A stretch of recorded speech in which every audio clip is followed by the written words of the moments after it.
gravar, porque aí eu disponibilizo lá no YouTube, beleza, galera? A última vez, vocês me elogiaram tanto na aula de ondas, mas infelizmente eu não gravei, eu não sabia que eu conseguia gravar a live. Então, vamos lá, primeira questão. Numa aula de física, um aluno é convocado para explicar fisicamente o que acontece quando um pedaço de ferro quente é colocado dentro de um recipiente contendo água fria. Ele declara: o ferro é quente porque contém muito calor. A água é mais fria que o ferro porque contém menos calor que ele. Quando os dois ficam juntos, parte do calor contido no ferro passa para a água, até que eles fiquem com o mesmo nível de calor. E aí é que eles entram em equilíbrio. Tendo como referência as declarações do aluno e considerando os conceitos cientificamente corretos, analise as seguintes proposições. Primeiro, segundo o aluno, o conceito atual de calor, a expressão. Espera aí, vamos logo passar para a explicação e aí eu leio as afirmativas e nós vamos para as alternativas, beleza? Bem, primeiro eu coloquei para vocês o que é o conceito de energia interna. Todo o corpo é constituído por moléculas, tá certo? E conforme essas moléculas se agitam, quanto mais essas moléculas estiverem agitadas... Ai, ai, ai. O telefone da minha esposa está tocando. Quanto mais essas moléculas se agitam, quanto mais energia elas recebem, mais essas moléculas se agitam, mais aumenta o que nós chamamos de energia interna do sistema. Então, o que é a energia interna do sistema? Ela está diretamente relacionada com essa agitação das moléculas. Se elas estão muito agitadas, eu tenho muita energia. Se elas estão pouco agitadas, eu tenho pouca energia. Isso é muito fácil de você entender. Relacione com as crianças. Você tem criança na sua casa? Tem algum filho? Tem algum irmão, primo, pequeno? Na família tem muita criança? Tem ou não tem? Quando as crianças começam a perder energia, que já está na hora do soninho, elas não começam a se acalmar, a se aquietar, a ficar mais quietinhas. Então, eu tenho pouca energia. Quando elas estão com muita energia, meu filho, não tem quem segure, é subindo no sofá, pulando para lá. Eu posso afirmar isso. A energia, quando tem muita energia, é um desespero. Então, quanto mais agitadas elas estão, mais energia elas têm. Então, nas moléculas é a mesma coisa. Quanto mais agitadas as moléculas estão, maior a energia interna, ok? Então, só para relacionar isso daí, um corpo frio, eu tenho as moléculas pouco agitadas, um corpo quente, eu tenho as moléculas muito agitadas. Então, quanto mais agitadas esse quente e frio, depois nós vamos falar sobre isso. Quanto mais agitadas as moléculas estiverem, maior é a temperatura do corpo, tá certo? Então, calor e temperatura são a mesma coisa? Não. As pessoas confundem muito, tá certo? Calor e temperatura acham que é basicamente a mesma coisa. Se tem muito calor, tem muita temperatura, né? Mas não é bem assim, tá certo? Eles não são a mesma coisa. Eu vou explicar para vocês o que é calor e o que é temperatura. Outra coisa, a sensação térmica, né, ela não serve para dizer se uma temperatura está maior ou menor. A sensação térmica é quando você pega um recipiente e sente que ele está frio ou sente que ele está quente, por exemplo. Se você pegar em dois recipientes, você não pode me afirmar, quer dizer, você pode até me dizer, mas você não pode me garantir que um daqueles dois está com a temperatura maior apenas com o tato, apenas com a sensação térmica, tá bom? Então, tá aí o que é calor. Calor só recebe esse calor na forma de energia quando essa energia está em trânsito, passando de um corpo para o outro. Calor só recebe esse nome somente quando está passando de um corpo para o outro. Quando essa energia chega no corpo e esse corpo absorve essa energia vai servir para agitar essas moléculas. Essas moléculas vão ficar mais agitadas e eu vou aumentar a temperatura desse corpo. É errado dizer que esse corpo tem muito calor ou que um corpo tem pouco calor. Um corpo recebe calor ou perde calor. Calor é uma energia que só recebe o nome de calor quando está em trânsito, quando está passando de um corpo para o outro, tá certo? Se ele está em um corpo ou se ele, se um corpo recebeu essa energia, ou se ele perdeu essa energia, eu não chamo mais de calor. Tudo bem?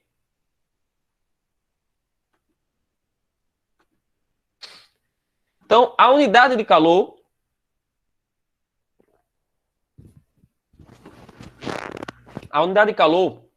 é a unidade do sistema internacional, é o Joule, né? Ou Joule, ou como você quiser chamar. Então, o Joule, ele é a unidade internacional, mas nós também trabalhamos com a caloria, que não é a mesma caloria que você pega um saco de alimento lá, de pipo, sei lá, e diz que tem tantas calorias aquele alimento, tá certo? Caloria aqui é de energia, tá bom?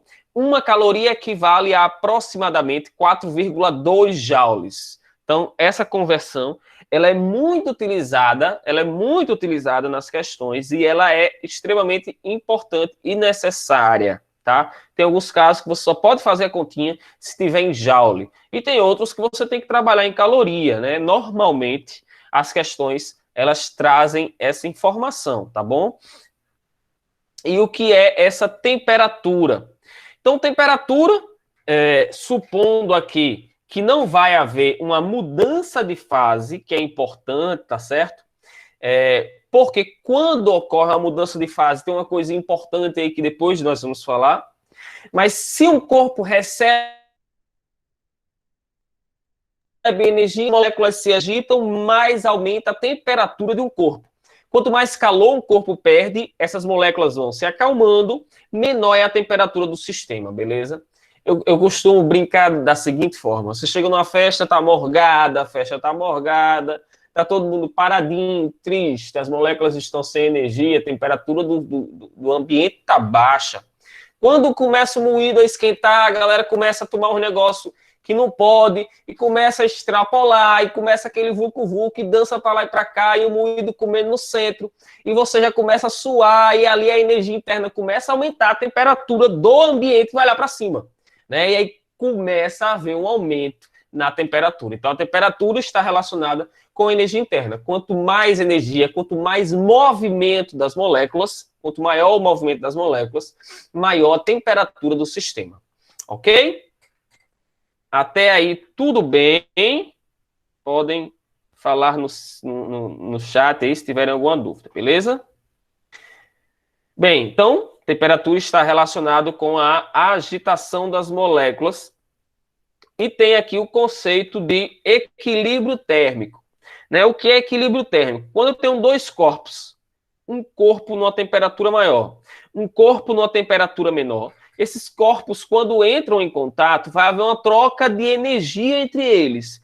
O mais quente vai fornecer calor para o mais frio.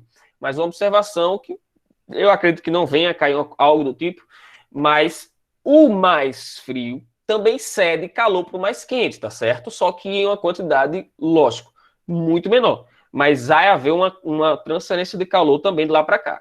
Então, o corpo mais quente vai fornecer calor para o mais frio.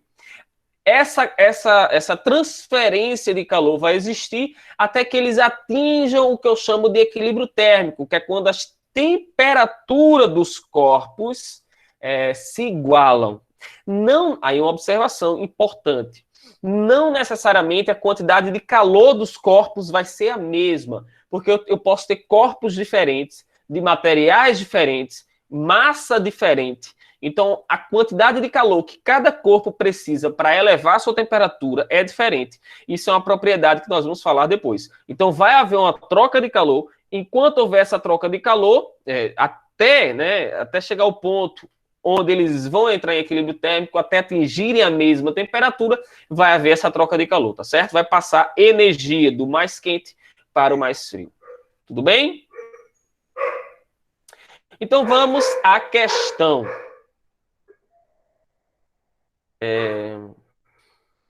Galera, se vocês estiverem falando e eu não comentar o comentário de vocês, é porque travou, o meu chat já travou algumas vezes, tá? Então, até agora eu acho que não travou. Enfim, vamos lá. Primeiro que o menino fala, né? Primeira afirmativa. Segundo o conceito atual de calor, a expressão o ferro é quente porque contém muito calor está errada. E aí, essa afirmativa, o que vocês acham? O ferro é quente porque contém muito calor está errada. Sim ou não? 2. Em vez de declarar parte do calor contido no ferro passa para a água, o aluno deveria dizer: ô, meu amor, muito obrigado. Uma flor para o papai? Obrigado. Meu filho me deu uma florzinha. Então, a segunda, parte do calor contido no ferro passa para a água. O aluno deveria dizer que existe uma transferência de temperatura entre eles. O que vocês acham da segunda afirmativa? E terceira, até que eles fiquem com o mesmo nível de calor. E aí é que eles ficam em equilíbrio. Correto? Pois quando dois corpos atingem o equilíbrio térmico, seus calores específicos se igualam. Então, quais dessas alternativas estão ou está correta, galera? O que vocês acham?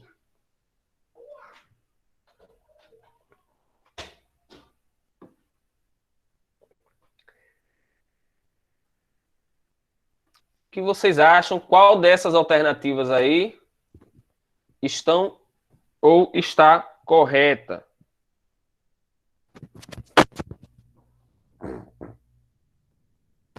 Pedro, você acha que a terceira está certa?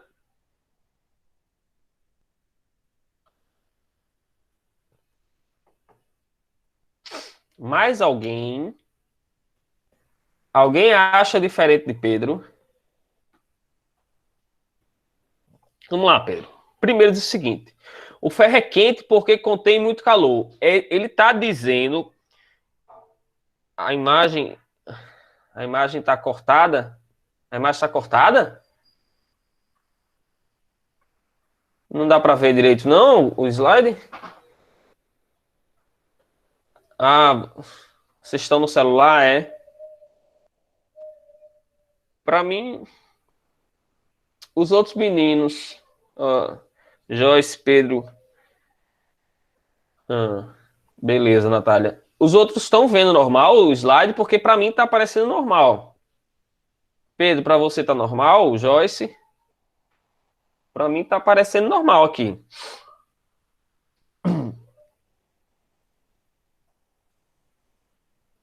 Está vendo normal, né? Então eu acho que deve ser o celular mesmo, viu? Roger e Natália. Não tem como vocês de lado, não fica na horizontal o celular. Enfim, se não der para ver tudo, vai acompanhando aqui, tá certo? Na fala. Então vamos lá. Como eu disse, Pedro, vamos lá, a primeira. Tá? Ele diz o seguinte: o ferro é quente porque contém muito calor. Ele está dizendo que esta afirmativa está errada. Essa afirmativa realmente está errada. O ferro é quente porque contém muito calor. Não, ele é quente porque ele recebeu muito calor. Ele tem uma energia interna alta e ele tem uma temperatura alta. Uma grande energia interna e ele tem uma temperatura alta. Certo? Então a primeira tá certa. Porque ele diz que essa afirmativa está errada. Estão entendendo? Ele está dizendo que esta afirmativa está errada. E isso é certo. Na 2, ele diz o seguinte: parte do calor contido no ferro passa para a água. O aluno deveria dizer que existe uma transferência de temperatura entre eles. Não tem como eu transferir temperatura de um corpo para o outro. Não tem como eu transfiro energia, eu transfiro esse calor, o calor que sai de um corpo para o outro, energia em forma de calor. Mas a energia, ela não pode ser transferida, tá bom? Até que eles fiquem com o mesmo nível de calor. E aí é que eles ficam em equilíbrio. Correto? Pois quando os corpos atingem o equilíbrio térmico, seus calores específicos se igualam. Calor específico eu não falei ainda, mas o calor específico é algo, é uma propriedade da matéria. Não tem como eu igualar o calor específico de uma matéria, de um ferro e de uma madeira. Né? Cada um tem o seu próprio calor específico. Tá bom? Então isso não faz sentido até ter o mesmo nível de calor. Eles vão trocar energia até atingirem a mesma temperatura, tá certo? Então, a única alternativa correta aí é a primeira. Beleza? Ok. Beleza, Pedro. Então, vamos aqui para a próxima. Relativamente à temperatura de menos 300 graus Celsius, podemos afirmar que a mesma é... Primeiro, uma temperatura inatingível em quaisquer condições e em qualquer ponto do universo. A temperatura de vaporização do hidrogênio sob pressão normal, pois abaixo dela este elemento se encontra no estado líquido. A temperatura mais baixa conseguida até hoje em laboratório. A temperatura média do inverno nas regiões mais frias da Terra. A menor temperatura que um corpo pode atingir quando mesmo está sujeito a uma pressão de 273 atm. Essa questão é bem simples. Não sei se alguém tem alguma dúvida em relação a ela. Mas eu vou... Pra tu escutar por aqui, se eu falar? Pode falar. Não, tá, é só para testar. Quando precisar, eu falo. Ah, tá massa. Fica à vontade. Fica à vontade. Então, bem, quando nós vamos medir uma temperatura, nós utilizamos escalas termométricas. Nós utilizamos termômetros com escalas termométricas. Normalmente, essas escalas termométricas, as mais conhecidas e as mais trabalhadas são Celsius, Kelvin, Fahrenheit. A escala Celsius é uma escala utilizada, a mais utilizada mundialmente, inclusive é utilizada aqui no Brasil. E é errado quando você diz, por exemplo, 38 graus centígrados, que é muito comum você ouvir no jornal. Isso está errado, tá? São graus Celsius, escrito com letra maiúscula, o Czão, e uma bolinha que indica a temperatura, graus, né? Kelvin, que é a temperatura utilizada no Sistema Internacional de Unidades e Medidas, que você pode comparar fácil com a temperatura Celsius, vou falar já já. E a temperatura Fahrenheit, que não faz sentido nenhum, sinceramente, a forma é utilizada basicamente nos Estados Unidos, que eles querem ser diferente de todo mundo, e é uma escala meio louca, porque ela não cresce de 1 em 1. A Celsius e a Kelvin crescem de 1 grau em 1 grau, e a Fahrenheit não, ela cresce de 1,8 em 1,8. Então é um pouco sem lógica, inclusive a forma como ela foi criada, né? É um pouco esquisito, enfim. Eles utilizam ela e não vamos discutir o porquê disso, tá bom?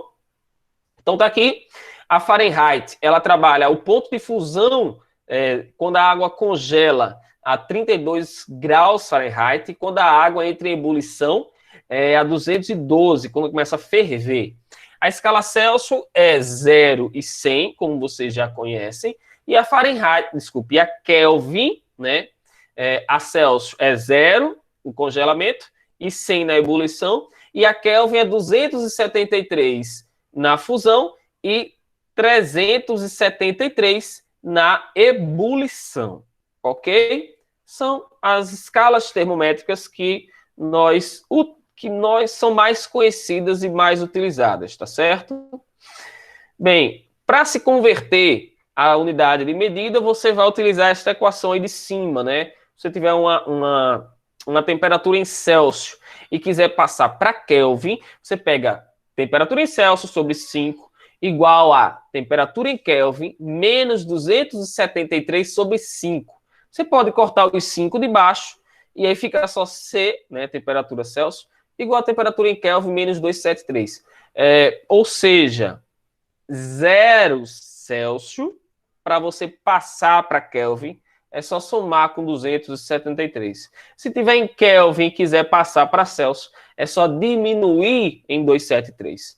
E a variação temperatura, o que significa isso? Variação temperatura é o seguinte, se eu disser que variou 50 graus na escala Celsius, por exemplo, no deserto, eu posso ter à noite 10 graus e durante o dia 50. Então, tem uma variação na temperatura de 40 graus Celsius.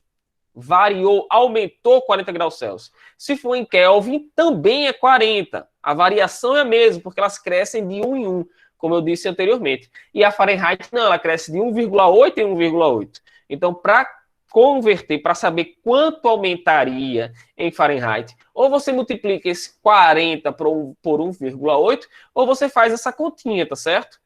Simples, não tem nenhuma bronca aí demais, tá certo? tiverem alguma dúvida, é só falar. Então, só mais uma observação. A energia interna de um corpo está relacionada com a agitação das moléculas, porém, se eu tirar calor de um corpo, essas moléculas começam a diminuir sua agitação. Quanto mais calor eu tiro, menos elas se agitam. Se eu tirar todo o calor delas, elas não vão mais se agitar. E esse corpo, digamos que praticamente esse corpo morreu, porque ele não tem mais energia, tá certo? Quando existe um limite, professor, para eu tirar toda essa energia e ele parar, estou na câmera errada. Existe algum limite, professor, para tirar toda essa energia e essa energia parar e acabar essa energia? Existe. E esse limite chama-se menos 273 graus Celsius, ou, na escala Kelvin, 0 Kelvin. Ou seja, em 0 Kelvin, ou em menos 273 graus Celsius, as moléculas elas não se movem mais, porque elas não têm mais energia. Então, acaba a energia das moléculas, a energia daquele sistema, a energia interna daquele sistema. Então, morreu ali. Oi. No caso, esse é o zero absoluto? Exatamente, Roger. É chamado de zero absoluto, né? O zero absoluto, que é o 0 Kelvin, ou menos 273 graus Celsius, que é a menor temperatura que eu poderia alcançar. Né? Então já mata a questão aí. Já mata a questão. Porque eu não tenho como tirar mais... Porque como é que eu baixo a temperatura de um corpo? Tirando a energia dele. Mas se eu já tirei toda a energia, se esse corpo já parou todas as suas moléculas, não tem mais como eu tirar a energia dele. Então não tem como eu baixar mais a temperatura, por isso chama-se zero absoluto, que é o limite para baixar a temperatura, que até hoje não foi registrado, né, teoricamente impossível de ser alcançado, tá certo? Então, como o Roger falou... Professor? Oi. Professor? Pode falar, Pedro. Então, eu já li em algum lugar, não lembro onde, que conseguiram diminuir a temperatura de tanto, só que no final as moléculas desse elemento não pararam de se mover. Só que, no caso, elas se moveram bem devagar, mas mesmo assim estavam se movendo. Então, mesmo no zero, as moléculas continuam se movendo, só que numa velocidade maior. Não, então, Pedro, se eu tenho... É Pedro, né, que tá falando? Acredito que sim. Se eu tenho movimento das moléculas, cara, eu tenho energia. Né? Então, essas moléculas não atingiram ainda o zero absoluto, que é o ponto onde elas não têm mais energia. E se elas não têm mais energia, cara, elas obrigatoriamente vão ficar paradas. Não tem como elas se moverem mais. Acabou a energia. Porque aí eu tenho a energia interna que está relacionada com a energia cinética, que é a energia de movimento. Então, se acabou a energia cinética, cara, elas vão parar. O zero absoluto é um ponto onde eu não tenho energia nenhuma. Tá bom? Então, a resposta nessa questão aqui, já imaginaram, letra A. Ok? Questão 3. Ok, valeu, Pedro. Valeu, Natália. A figura representa um corte transversal numa garrafa térmica, vou mostrar já já a figura, hermeticamente fechada. Ela é constituída por duas paredes. A parede interna é espelhada em duas faces e entre ela e a parede externa existe uma região com vácuo. Como se explica o fato de que a temperatura de um fluido no interior da garrafa mantém-se quase que inalterada durante um longo período de tempo? Então, tá aí a garrafa térmica. Ela, se vocês já viram a garrafa térmica, dentro ela tem uma outra garrafa espelhada e a garrafa e a parte de plástico por fora. Entre a parte interna espelhada e a de fora existe uma região ali com uma pressão muito pequena, né? Uma região de quase vácuo, não vou dizer que é um vácuo perfeito, né? Mas é quase um vácuo ali, tá certo? E ele quer que você explique isso daí, tá bom? Então vamos lá. Bem, eu já falei para vocês o que é o calor e que ele passa de um corpo para o outro, que é uma energia que passa de um corpo para o outro. Se é uma energia, essa energia ela pode se propagar de três formas diferentes. Ela pode se propagar através da condução, através da convecção e através da radiação ou irradiação. Pode encontrar esses dois nomes aí, tá certo? Condução, convecção ou radiação. Então vamos lá entender o que são cada um desses caras aí. Condução ocorre quando eu tenho uma propagação dessa energia de partícula a partícula, esse calor. Quando, por exemplo, se você pegar uma barra de ferro, se você pegar uma faca, uma colher, um garfo e colocar no fogo, distante, você não vai sentir aquela ponta onde você está segurando quente. Mas com o passar do tempo, esse calor... Comecei a aquecer aqui, ó. Com o passar do tempo, esse calor, por condução, ele vai se propagando de molécula a molécula. As moléculas vão se agitando e passa essa agitação para as próximas moléculas e vão até chegar na sua mão. Isso demora um certo tempo, porque é um longo caminho para ser percorrido. Mas essa propagação de calor aqui eu chamo de condução, ok? Só há Raoni, Pode falar. e como é que você explica o caso de, tipo, quando você se queima, você mesmo bota sua mão lá, aí você dá aquele delayzinho, né? Não é de primeira. É isso também? Aí vai a questão de chegar do estímulo, chegar ao seu Até cérebro, seu cérebro, né? Ah, tá, entendi. isso, e ele entender aquilo ali como a dor, né? E os receptores enviarem a informação e ele captar aquilo e entender. Porque tudo é uma sensação, né, velho? Sensação térmica aí. Então, o que é condução térmica, desculpa, condutividade ou condutibilidade térmica, né? É a facilidade que um corpo tem em trocar calor. Alguns corpos conseguem trocar calor, conduzir calor mais facilmente do que outros. Os corpos que trocam calor mais facilmente nós chamamos de condutores. Os que são mais difíceis de trocar calor nós chamamos de isolante. Então, por exemplo, os metais, eles são bons condutores, né? Eles trocam calor muito facilmente. Por exemplo, os metais, os mármores, a porcelana. Se está frio, você toca neles, você sente frio. Se está quente, você toca neles, ele tem uma facilidade em trocar calor com o seu corpo. Ou ele rouba calor muito rapidamente, ou ele fornece calor muito rapidamente. Porque o que é o frio? A sensação de frio é quando você perde calor muito rápido. E a sensação de calor é quando você está recebendo muito calor. Então, se você pega no mármore, acabou de acordar de manhã cedinho, 6 horas da manhã, vai tomar café da manhã, a mesa da sua casa de mármore. E quando você põe os braços, aquele mármore rouba o calor rapidamente do seu braço. E você tem essa sensação de frio, né, dá aquele gelado nos seus braços. Então, é a condutividade térmica do mármore que é grande. Mesma coisa com o ferro. Se você deixar um carrinho de mão, por exemplo, no sol, por um curto intervalo de tempo, quando você for pegar, aquele carrinho de mão, ele está muito quente, chega e incomoda para você segurar ele, né? Porque ele consegue passar esse calor para sua mão muito rapidamente. E eu tenho isolantes como o ar, como o gelo e a areia, por incrível que pareça. A areia, ela é um isolante. Né? Professor, mas quando tá sol, tá muito quente a areia. Tá, mas se você cavar um pouquinho, ali embaixo tá frio. É por isso que os cachorros, em dias quentes, eles cavam, porque ali embaixo está frio. A areia, ela é um isolante, ela é um bom isolante térmico. Beleza? Condutividade baixa. Então, um espeto de churrasco, você usa um espeto de metal, porque aquele espeto de metal, por condução, ele vai propagando o calor para o interior da carne também e ajuda a preparar a carne, tanto por fora quanto por dentro. Beleza? Ali eu botei essa questão da condutividade. Se você pisar em um chão de madeira e um chão de piso normal, você vai sentir que o chão do piso, que o piso é mais frio do que a madeira, devido a essa facilidade em trocar calor. Beleza?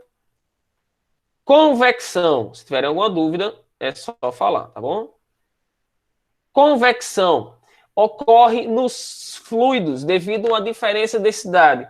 Professor, o que são fluidos, líquidos e gases? Então, quando você tem um ar quente, esse ar quente ele é menos denso, então ele tende a subir. O ar frio ele é mais denso, então ele tende a descer, ele mais pesado. É por isso que os ar-condicionados são colocados em cima, porque eles esfriam o ar fica menos denso e desce. O ar aqui embaixo é quente, mais denso e desce. O ar aqui embaixo é quente, menos denso e sobe. Isso cria o que nós chamamos de corrente de convecção.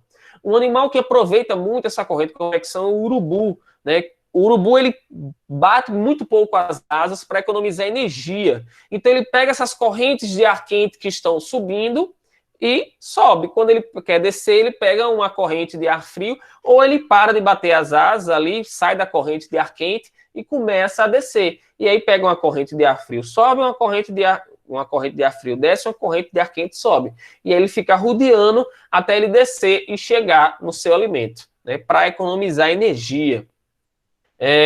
Numa geladeira, normalmente o condicionador é colocado na parte de cima, esfria o ar em cima, esse ar frio desce, circula no interior da geladeira, o ar quente sobe, o ar frio desce.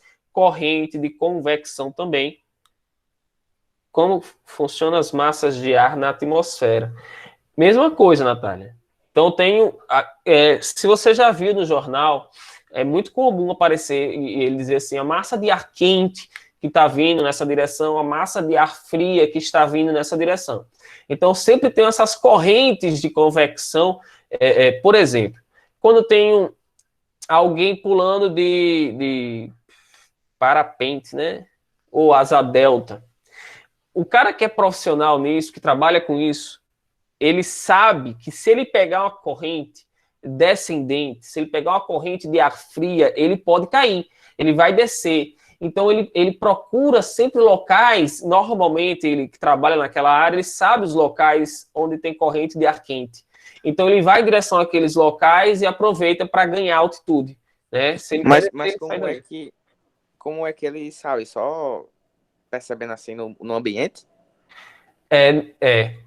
Por experiência, né, Roger? E também, por exemplo, uma vez eu fui na praia aqui perto, em Tabatinga, e tinha um cara de parapente, parapente, não sei, enfim, não sei se estou errando, não.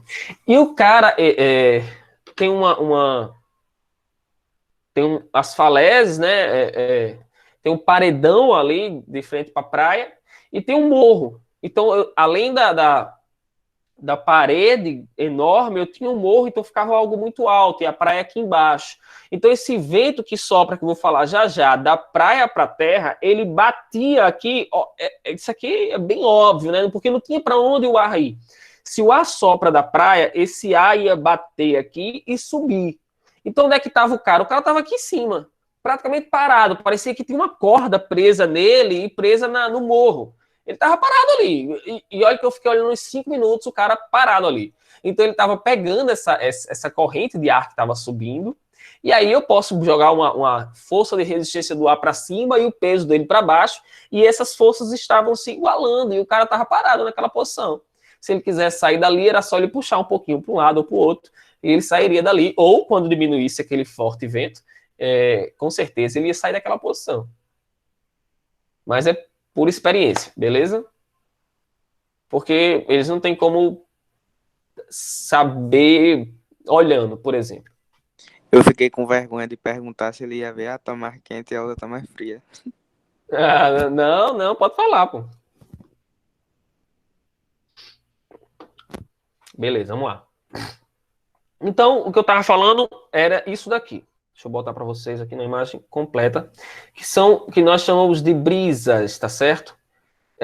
A brisa litorânea. Eu tenho a brisa terrestre e a brisa marítima. Então, vamos lá para eu explicar isso aqui para vocês, tá certo?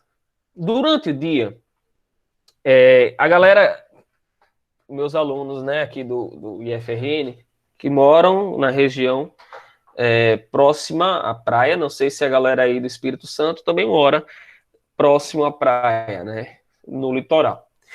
Mas se você mora, você sabe, já deve ter percebido que durante o dia sopra um vento muito mais forte do que durante a noite. O vento durante o dia não se compara com o vento da noite, tá? Então, o que acontece aí? Durante o dia, a areia, ela está quente, né? Essa areia, ela está quente. Se a areia está quente, o ar em cima dessa areia, galera, também está quente. Bom? Ah, perdeu também. Ia ficar com medo dessa situação. Então, eu tenho aqui, durante o dia, a areia está quente, beleza? E o ar em cima dessa areia também está quente. Essa massa de ar quente fica menos denso e sobe. Aqui, então, cria-se uma zona de baixa pressão, uma pressão muito pequena do ar que tem que ser ocupada por alguma outra coisa. Não tem como eu ter uma região do nada na atmosfera que tem uma pressão muito pequena. O gás, ele sempre ocupa todo o ar, todo o volume do local onde ele está contido. Então, aqui, quente, o ar quente sobe, cria-se uma zona de baixa pressão. O ar frio, a água está fria, né, durante o dia. O ar em cima dela está frio. Esse ar sopra em direção à Terra. Nós chamamos isso de brisa marítima.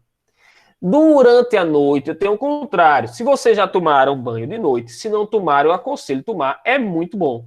A água é bem quentinha. Então, a água quentinha, o ar aqui em cima quentinho, o ar menos denso sobe, cria-se uma zona de baixa pressão. Sei. A areia tá fria. A areia tá fria, o ar tá frio, sopra em direção ao mar. Essa brisa chama-se brisa terrestre, sopra da terra em direção ao mar. Essas são as brisas litorâneas, né? Alguma dúvida em relação às brisas litorâneas? E isso cria-se o que nós chamamos de corrente de convecção, tá? Alguma dúvida? Não. Perfeito. Bem, beleza. Eu tô adiantando, tá, galera? Porque pra gente poder conseguir dar o máximo de coisa para vocês. Bom? Então, radiação. O que é radiação? Todo corpo quente emite radiação. Nós emitimos radiação, tá certo? A radiação que você emite, ela é emitida na frequência do infravermelho, que é uma frequência que nós não conseguimos visualizar, mas quando você põe aqueles óculos militar, né, de radiação infravermelho, de visão noturna que eles chamam, todo corpo que é quente está emitindo radiação infravermelho. Portanto, aquele óculos, ele capta essa faixa de frequência e aí ele vai visualizar aqueles corpos quentes, aqueles corpos, aí ele coloca uma cor vermelha, avermelhada, alaranjado ali. O mesmo exemplo é para aquele termômetro que está na moda agora. Então, aqueles termômetros, é importante essa pergunta, Roger, é importante a gente falar um pouquinho sobre isso, porque tem uma galera que está dizendo que aquele termômetro, ele fica emitindo radiação de infravermelho. Eu vi isso aí, que não pode botar na cabeça porque faz mal. E se pega no perimetral de não sei do que é no meio da testa e o cara vai morrer, e aí manda pegar no pulso. Bem, é o seguinte, eu concordo que na cabeça não é a melhor região para você verificar a temperatura do corpo de alguém. Inclusive, meu filho já foi com febre, ele tinha acabado de verificar a temperatura no carro, tinha dado 39.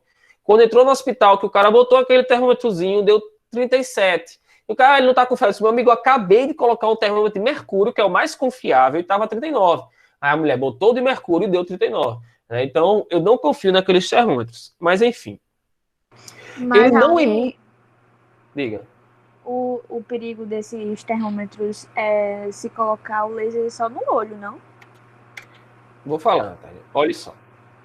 Esse termômetro... Aí você fala de como é que ele consegue pegar a temperatura da gente. Beleza.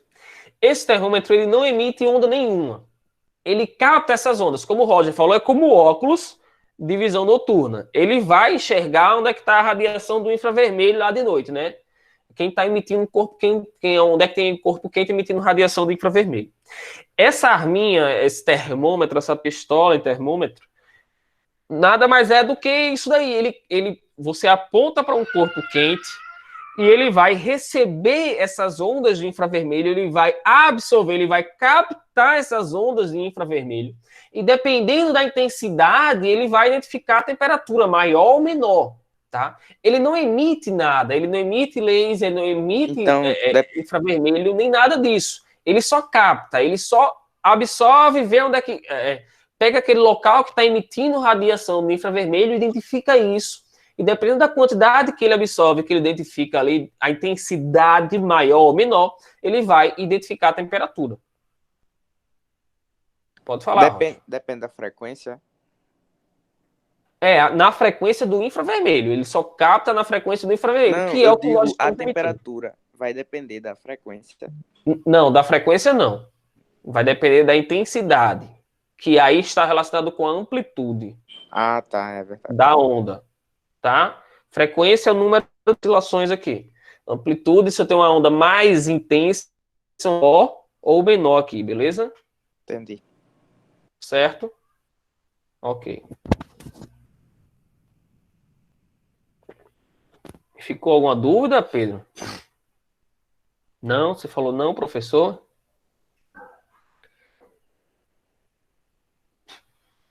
Então, as ondas, toda a radiação eletromagnética, ondas de rádio, ondas de micro-ondas, infravermelho, visível, ultravioleta, raio-x, raio gama, todas elas emitem radiação e, consequentemente, transmitem calor, propagam, calor, tá certo?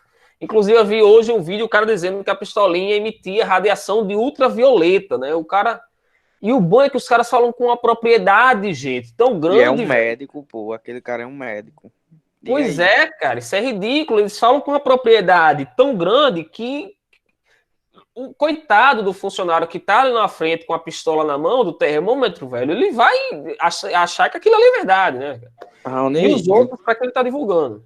me tira uma dúvida. No micro-ondas, que no caso, ele vai entrar em... Esqueci o nomezinho agora, que fica a mesma vibração da partícula com o que ele emite, né? Isso seria também um exemplo de irradiação? Rapaz, Roger, na ressonância, né? Você quer dizer? É, na ressonância. Na verdade, hoje a gente já viu que o aquecimento por micro-ondas não dá assim, sabe? De uma outra forma, eu posso entrar nisso em um outro momento, tá? Mas já verificou-se que não é por ressonância. Tá bom? Beleza. Tá viajando no sotaque, Pedro. Sotaque de nordestino. Cara, normal, cara. É legal, né, velho? Legal que a gente fala também, né, cara? Que aí a gente também ouve um pouquinho do sotaque aí do Espírito Santo. Tá bom? Efeito estufa. Como é que funciona o efeito estufa, cara? O efeito estufa é através do calor emitido pela radiação, pela luz. Então, o Sol emite luz. Eu tenho uma estufa ali que normalmente é uma lona de plástico transparente. A luz entra por essa lona transparente, né? O calor entra junto com essa luz. Esse calor é usado para aquecer o ambiente, para aquecer as plantas, para aquecer o solo. A luz, ela é refletida, ela volta, ela sai. Parte do calor pode sair com ela, mas boa parte do calor fica ali dentro, aquecendo o ambiente. E o ar quente não vai sair porque ele está fechado. Quanto mais luz chega, mais se aquece o ambiente. Eu posso ter um efeito estufa, por exemplo, em um carro. E, infelizmente, isso acontece quando as pessoas esquecem animais, ou até o filho dentro do carro, cara. E aí os vidros transparentes permitem que a luz entre. Essa luz, o calor aquece o ambiente, o ar de dentro é aquecido. A luz pode sair porque você consegue visualizar o interior, isso significa que a luz está saindo. Mas só que o calor não sai. E quanto mais luz entra, mais aquilo aquece, um efeito estufa. E o ar quente não é legal, você não consegue respirar o ar quente. Você tem que respirar o ar frio para o ar trabalhar e sair um ar quente. O ar quente acaba se tornando algo inviável, você não consegue dar falta de ar e pode levar a óbito as crianças ou animais que ficam dentro do carro. Valeu, Pedro, valeu. Então, esse é o chamado efeito estufa. Ele é um processo natural e importante, porque se não fosse o efeito estufa, a Terra seria congelada. Então, ele é importante para aquecer a nossa Terra, tá certo? Mas eu posso agravar o efeito estufa. E agravar não é legal, porque a temperatura vai aumentar, tá bom? A temperatura do nosso planeta iria aumentar. Como funciona a garrafa térmica? Essa garrafa térmica, ela tem a parte de dentro, a garrafa de dentro espelhada por dentro e por fora. ela é espelhada por dentro, porque caso você coloque uma bebida quente, o calor ele vai refletir no espelho e voltar mantendo o ambiente aquecido. Se for uma bebida fria, a parte de fora ela é espelhada para poder refletir esse calor que iria em direção ao interior da garrafa. Entre a garrafa de dentro e o plástico de fora existe um espaço com pouco ar, uma região de quase vácuo, eu vou chamar assim, para dificultar essa convecção do calor, tá certo? A troca de calor por convecção. E também não tem contato para evitar condução. Então eu consigo evitar, ou tentar evitar, as 3 formas de propagação de calor. Beleza? Então vamos para nossa questão, tá? Então ele diz o seguinte, sobre a garrafa térmica, tá certo? Que era sobre a garrafa térmica, né? Como se explica o fato da temperatura de um fluido no interior da garrafa manter-se quase inalterada? Então, letra A diz o seguinte, a temperatura só permanece inalterada se o líquido estiver com uma temperatura baixa. De acordo com o que eu acabei de falar para vocês, está errado, certo? B, as faces espelhadas da parede interna impedem totalmente a propagação de calor por condução. Não tem como eu impedir totalmente, senão esse líquido ficaria quente para sempre. E nem é por condução, seria por radiação. Como a parte interna é duplamente espelhada, ela reflete o calor que chega por irradiação. E a região de vácuo evita a propagação de calor através da condução e convecção. Devido à existência de vácuo entre as paredes, o líquido não perde calor para o ambiente através da radiação. A radiação, a luz, ela pode se propagar no vácuo, então isso não faz sentido. Qualquer material plástico é um isolante térmico perfeito, eu já descarto, tá certo? Então, resposta correta da questão 3, letra C. Tudo bem, galera? Questão 3, letra C. Alguma dúvida? Ninguém falou nada? Acho que não, né?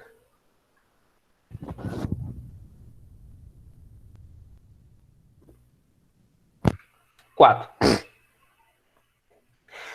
A vela é uma das modalidades do esporte olímpico que mais deu medalhas no Brasil em Olimpíadas. Nas Olimpíadas do Rio, em 2016, as brasileiras ganharam ouro em uma manobra surpreendente. Se vocês não assistiram isso, podem procurar na internet.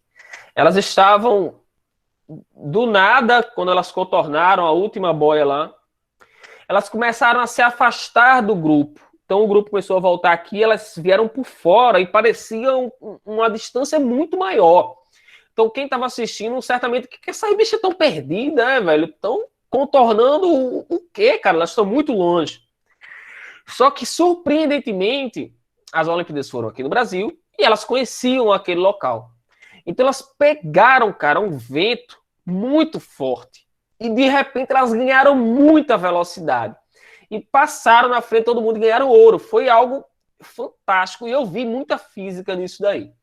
Então, nos momentos finais, elas se afastaram das oponentes, conseguiram pegar um vento muito forte e chegar em primeiro lugar. Para a realização desse feito, foi necessário que os atletas tivessem conhecimento das brisas litorâneas. Mesmo sem saber, elas estavam aplicando física ali. Sabendo que a prova ocorreu durante o dia, a brisa caracterizada em questão foi. E aí? Era uma brisa marítima ou era uma brisa terrestre? Porque aí você já elimina 2 alternativas. Era uma brisa marítima ou era uma brisa terrestre? Marítima, cara. Marítima, exatamente. Então sobrou aí letra B ou letra C. Qual seria a resposta? Que sopra durante o dia do continente para o oceano, que sopra durante o dia do oceano para o continente. Com isso, eu já consigo tirar a resposta. Se eu estou dizendo que é uma brisa marítima, então é uma brisa que sopra do mar. Então seria do oceano para o continente, no oceano com maior pressão, para o continente com menor pressão. Ok? Então, resposta para 4. Letra. Ai, se no Enem viesse assim. Então, Natália, já caiu questão.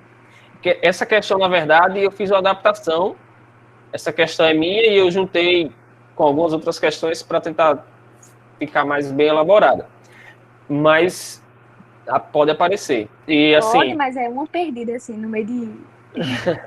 mas quando você já lê o conteúdo, como eu acabei de trabalhar com vocês, é tranquilo. Mas se você não tiver visto ainda, você não vai fazer, entendeu? Você vai ficar perdido. Porque não vai fazer muito sentido aquilo da brisa terrestre, marítimo, a não ser que você consiga pensar aí, pelo menos um nome, identificar alguma coisa. Senso comum. Mas pode atrapalhar, sabe? O Enem, ele tem questões fáceis, que para mim são fáceis, que ele aborda como difíceis, e o contrário também, né? Depende muito da forma como você está estudando. Por exemplo, essa questão eu dei em sala de aula, cara. Eu dei num cursinho do ano que foi dada essa questão na prova do Enem. Eu trabalhei ela numa revisão, por incrível que pareça. Então, diz o seguinte, uma bola de ferro e uma bola de madeira, ambas com a mesma massa, só que a forma como eu trabalhei é muito mais difícil do que a forma como o Enem abordou. Uma bola de ferro e uma bola de madeira, ambas com a mesma massa e a mesma temperatura, são retiradas do forno quente e colocadas sobre blocos de gelo. Então, eu peguei 2 blocos de gelo, botei uma bola de ferro e uma bola de madeira, ambas com a mesma temperatura e têm a mesma massa. Então, marque a opção que descreve o que acontece aí. Bem, elas estão com a mesma temperatura, tá certo? O que vocês acham? Qual das duas bolas esfria mais rápido? A de madeira ou a de metal? Pelo que eu acabei de falar até agora, inclusive de condutividade térmica. Quem esfria mais rápido? A de madeira ou de metal? Acho que é de metal. Certo. De metal porque tem maior condutividade e vai trocar calor muito mais rápido. Mas quem derrete mais gelo? A de madeira ou a de metal? As duas, não? As duas? Não, peraí. A gente já sabe que a bola de metal esfria mais rápido. Então a gente pode eliminar a alternativa letra B, certo? E aí, agora é saber quem derrete mais gelo e por que derrete mais gelo. Bem, É a letra quem derrete mais gelo é a de madeira. E vamos pensar um pouquinho. Se eu tenho uma de metal e uma de madeira, a de metal, ela troca calor muito rapidamente, certo? Então, para atingir aquela temperatura, ela não precisou receber tanto calor para chegar lá. A de madeira, para chegar nessa temperatura, na mesma temperatura, elas têm a mesma massa. Ela troca calor mais lentamente. E ela precisa receber muito mais calor para conseguir chegar naquela mesma temperatura. Sim, então, entendi. Na hora de perder calor vai ser a mesma coisa. Esse cara, ele perde calor rapidamente, só que ele tem pouco calor. Esse cara demora mais para perder calor, só que ele tem muito calor. Eu tô falando como se tivesse muito calor, velho. Eu falei que isso é errado. Desculpa. Ele tem muita energia, né? Ele vai transferir. Desculpa, ele tem pouca energia. Ele vai transferir pouco calor, corrigindo. Esse cara tem muita energia, ele vai transferir muito calor, embora os dois estejam na mesma temperatura. Por isso que a bolinha de madeira derrete mais gelo. Ok? Alguém? Não? Dúvida? Pode prosseguir. Vamos dormir aí? Já? Então, beleza.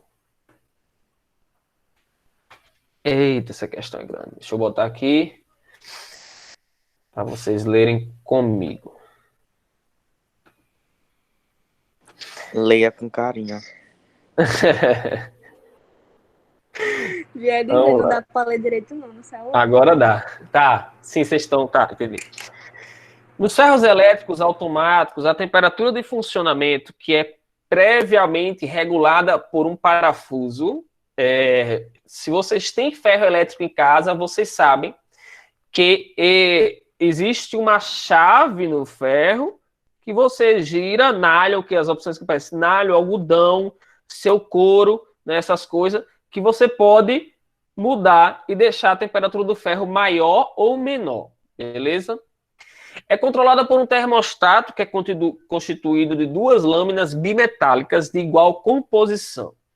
Os dois metais que formam cada uma das lâminas têm coeficiente de dilatação alfa1 e alfa2. Só para vocês visualizarem, a imagem é esta daqui, tá certo? As duas lâminas estão curvadas e dispostas em contato elétrico, uma no interior da outra, como indica a figura a seguir. A corrente suposta contínua que entra pelo ponto 1 e sai pelo ponto 2, conforme a figura 1, aquecendo a resistência. À medida que a temperatura aumenta, essas lâminas elas vão encurvando devido à dilatação dos metais, sem interromper o contato. Quando a temperatura desejada é alcançada, uma lâmina é detida pelo parafuso, enquanto a outra continua encurvando-se, interrompendo o contato entre elas. Com relação à temperatura do ferro regulada pelo parafuso e os coeficientes de dilatação dos metais e das lâminas, é correto afirmar que quanto mais apertado o parafuso... Então, vamos lá. Entenderam essa questão? Eu tenho... Muito pouco. Eu tenho... Vamos lá. Eu não tô entendendo essa figura aí, eu não tô entendendo. Certo, vamos lá. Vou tentar passar o mouse aqui para ver se vocês conseguem me acompanhar. Aqui, e esse parafuso aqui, ele é o parafuso que você arrocha para definir a temperatura, mais quente ou mais frio, tudo bem? Agora olhe para cá. Essa lâmina, ela tá aqui, ó. Vou encaixar a mão aqui para você visualizar melhor. Beleza. Tá aqui a lâmina. Conforme essa lâmina vai aquecendo, ela vai fazendo isso daqui, ó. Vai dobrando aqui, ó. Dobrando. Se ela tá fria, ela tá aqui, ó. Conforme ela vai esquentando, o metal ele vai sofrendo uma dilatação, que eu vou mostrar já já, e ele vai fazendo isso aqui, ó. Encurvando.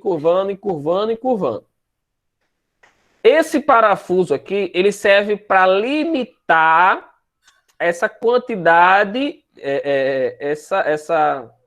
essa curvatura da lâmina. Quando ele bate na lâmina, a outra parte, quando ela bate no parafuso, a outra parte da lâmina que está junta aqui, sobe sozinha. E quando ela sobe sozinha, a temperatura para de subir. Eu deixo de aumentar e fica constante. Se esfriar, ela volta a encostar, esquenta de novo, solta. Quando ela solta aqui, interrompe o circuito, deixa de passar corrente e para de aquecer. Esse aquecimento é dado pelo efeito Joule, passagem da corrente elétrica, os elétrons passando faz com que aquele metal aqueça, tá certo? Então vamos lá. Aqui eu tenho dilatação térmica, que é quando eu tenho um aumento nas dimensões de um corpo, ou aumento ou diminuição nas dimensões de um corpo, tá certo? E aqui eu tenho um exemplo. Quando você tem um pote de azeitona, que o pote é de vidro e a tampa é de metal, e está duro para você abrir, você pode colocar aquilo próximo ao vapor quente de um alimento que esteja cozinhando, ou em uma água quente, a tampa vai dilatar muito mais do que o vidro, e aí fica fácil de você abrir aquilo dali. Os trilhos do trem, entre os trilhos de trem, eles não são colados. Entre um trilho e outro existe um espacinho. Esse espacinho é justamente para permitir a dilatação dos trilhos. Quando eles dilatarem, eles vão se aproximar, sem que ocorra, sem que eles entortem. Porque foi já um tempo, assim, quando começaram a implantar as linhas, os trens tombavam com facilidade. Porque quando o trem passava, o atrito da roda do trem com o trilho aquecia tanto aqueles trilhos que eles dilatavam. Só que como eles estavam bem encostadinhos no outro, não tinha como dilatar. E aí eles entortavam e o trem tombava. Então, para evitar isso, tem que deixar uma distância entre eles. Outra coisa, os postes. Entre um poste e outro, o fio, ele faz uma barriguinha. Né? Os fios, eles não são perfeitamente esticados. Tem uma barriguinha ali. Né? Porque como eles são de metal, no verão, no quente, quando estiver muito quente, eles vão dilatar e a barriguinha fica maior. Mas se tiver muito frio, eles vão contrair. E se eu não deixar espaço para eles contraírem, eles podem torar, tá certo? Eles podem romper. Então, na dilatação, ocorre uma variação no comprimento, e essa variação no comprimento é o que eu chamo de dilatação linear. Vai aumentar um pouquinho o comprimento do meu objeto aí. Dilatação linear, porque é uma dilatação no comprimento, tá certo? Essa variação chamo de ΔL. Então, ΔL, que é a variação, que é o quanto aumentou, né? Essa distânciazinha do quanto aumentou aqui é o meu ΔL. O L inicial é o comprimento, L0 é o comprimento inicial. O alfa eu chamo de coeficiente de dilatação, que é uma propriedade do material que diz se esse material dilata mais ou menos. E ΔT é uma variação de temperatura. Ok?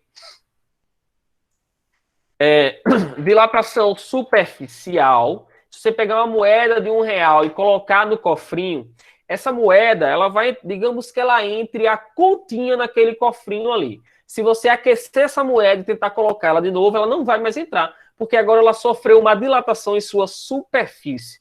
E uma dilatação na superfície é 2 vezes maior do que uma dilatação linear. Dilatação linear é uma dilatação em uma dimensão. Dilatação superficial é uma dilatação que ocorre em 2 dimensões. Então, é uma dilatação que é 2 vezes maior que a dilatação linear.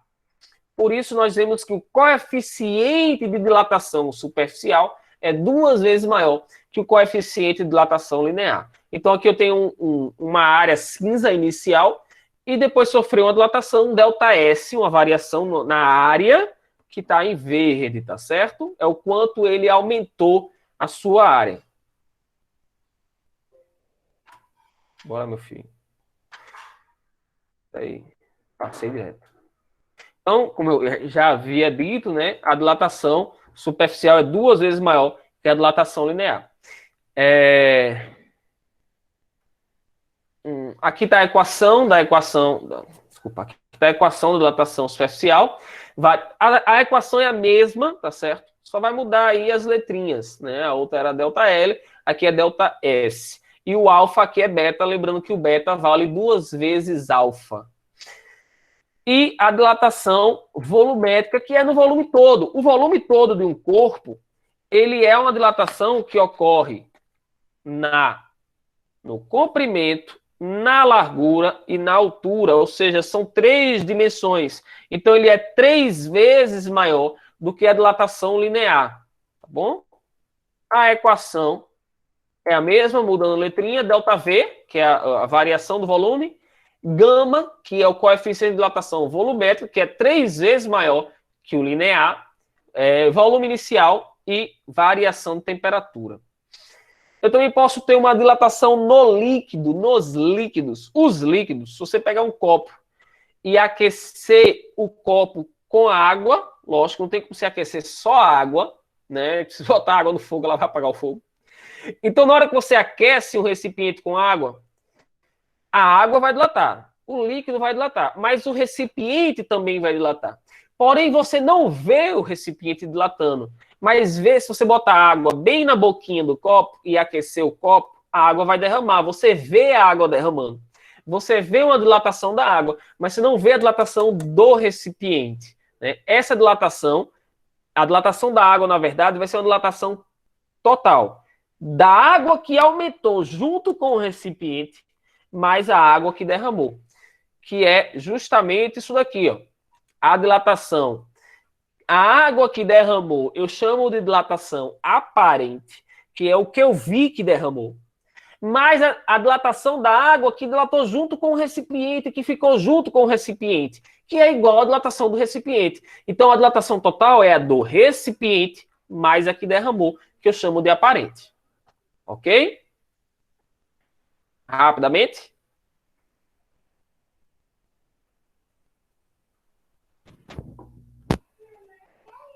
Posso passar? Tá bom. Então, vamos lá. Raoni, Diga. eu vou fazer aquele negócio que eu disse a você, viu? Vou terminar o resto da aula no YouTube. Vou precisar sair agora. Beleza, meu filho, beleza. Muito obrigado. Valeu, mas deu para esclarecer umas coisas já. Qualquer coisa eu Show. pergunto pra você depois. Show, muito obrigado, cara. Valeu, boa noite. Boa. Então, nesse nosso exemplo aqui, quem é que dilatou mais? Se eu tenho o preto por fora e o branco por dentro, na hora que houver uma dilatação, eu vou botar aqui preto e vermelho, tá certo? Se eu tenho aqui o que é uma lâmina bimetálica? São duas lâminas grudadas aqui, tá? Duas lâminas de metais diferentes. Se são metais diferentes, possuem coeficientes de dilatação diferentes. Ou seja, uma delas vai dilatar mais do que a outra. Porém, elas estão grudadas. Não tem como ela fazer isso, ó. Uma dilatar mais do que a outra, assim. Se o preto vai dilatar mais do que o vermelho, é porque o preto possui maior coeficiente de dilatação. Não tem como ele ir para frente. Então, o que é que ele faz? Ele começa a crescer, mas o vermelho começa a crescer menos do que ele. E acaba puxando ele para cima. Então, o que acontece aqui é que esses caras vão curvar para cima. No nosso exemplo da questão é a mesma coisa. Eu tenho o preto crescendo mais do que o vermelho, porque o vermelho tem um coeficiente de dilatação menor. E aí ele acaba, ó, subindo, toca no parafuso, para de subir, e aí a outra lâmina que está logo acima desconecta e deixa de esquentar. Para de aumentar a temperatura. A temperatura baixou, ela encosta de novo, esquenta, tocou no parafuso. Se eu deixar o parafuso muito apertado, esses caras aqui, eles mal vão conseguir curvar. Assim que eles começarem a curvar, eles já vão tocar no parafuso e aí já vão desconectar e vão parar de aquecer. Então, quanto mais apertado estiver o parafuso, menor vai ser a temperatura. E quanto mais folgado estiver o parafuso, maior vai ser a temperatura que eles vão conseguir subir. Então, resposta aqui, ó. Opa. Menor será a temperatura, né? Quanto mais apertado estiver o parafuso, menor vai ser a temperatura. E de acordo com a imagem, o coeficiente de dilatação 2 é maior do que o coeficiente de dilatação 1. Dúvidas? Dúvidas? Tudo ok. Ok, Natália? Sim. Os outros, Pedro, a outra Natália, Júlia, o gato comeu a língua de vocês, Débora, a outra Natália não tá mais. Bem, vamos continuar. Então aqui, vou aumentar para vocês conseguirem visualizar, tá certo? Questão 7. De acordo com os conceitos estudados em termologia, analise as proposições. Primeiro, a temperatura de um corpo é a medida do calor contido nele. Certo ou errado, galera?